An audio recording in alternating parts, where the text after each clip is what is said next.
I want to talk to you about Miracle on 34th Street. It's a movie, an old American movie, classic Christmas movie. Santa Claus, the real Santa Claus, gets hired as a Macys Santa Claus. He thinks he's the real Santa Claus.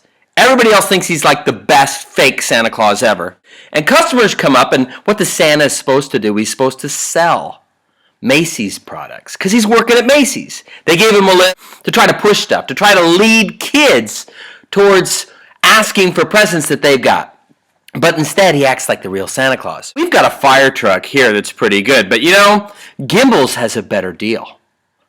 So the bosses hear it and they go nuts. Well, it turns out customers loved it. And it turns out to be a big hit because offering up the competition is the best way to sell your product. If you're selling your product and you don't understand your competitor's prices, you're doomed. Now let's go to religion. Imagine a Muslim Santa Claus. Okay, probably not going to happen anytime soon, although I've seen some Muslims that wear outfits, some imams that look just like Santa Claus. I see Muslims and Christians arguing on YouTube. And a Muslim might say, hey, have you even read the Quran? How could you make all these quotes? You haven't even read the Quran. I would ask that same Muslim, have you read the Bible?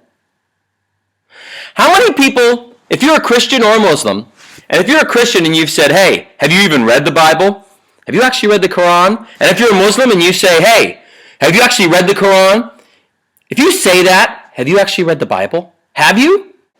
How many people are going around saying, hey, have you actually read our holy book and not read their holy book? I bet it's 90%. Because I bet most people don't even read their own holy book. So how can you be authorized to advise people to read your holy book if you don't even know anything about theirs? Let me ask you this. Now, I don't want this to be an argument about countries, because a lot of times these religious arguments end up coming back to somewhere in the South or the Midwest in America and Saudi Arabia. They'll make Saudi Arabia quotes here. It always seems to end up that way. When we start talking about Islam, every American who hates Muslims always goes right to Saudi Arabia. My question is, where you live, can you walk down the street with the Quran in one hand and a Bible in the other and sit down in a cafe, open up the Quran, open up the Bible, and a friend comes up and says, what are you doing? I'm reading the Quran and the Bible. Are you free to do that? If you're not free to do that, you may be an interfaith dum-dum because you think you know about the other faith, but you don't. Let me put it this way. If you're a Muslim or a Christian, if you're a Muslim and the only thing you know about the Bible is that an imam held it up and pointed out and said, and this is where they mess up on this. Son of God. And this is where Virgin Mary. And this is where, and if you're a Christian, and this is where the Muslims, Muhammad, there's no, if all you know about the other religion is the negative stuff you've heard from your religious leaders and you haven't read it, and you're not even in a place where you can read it, or you have any interest in reading it. I'm not going to read it because theirs is wrong, ours is right. But that's the mentality that you're professing other people shouldn't have when you tell them to read your book. So if you tell somebody to read your holy book, you owe it to them to read their holy book. Don't smoke cigarettes. Don't smoke them. They're bad for you. They'll kill you. I need another cigarette. Hypocrisy. Are you safe where you live to have interfaith dialogues? Where you live, do you know any Christians? Do you hang out with any Muslims? Do you hang out with people in that other faith? And there aren't just two faiths. I was a friend with a friend of mine, this Muslim guy. He's an imam. We're talking. And he studied in college. He studied interfaith dialogue. And I asked him about the Dalai Lama. He had no idea who the Dalai Lama was.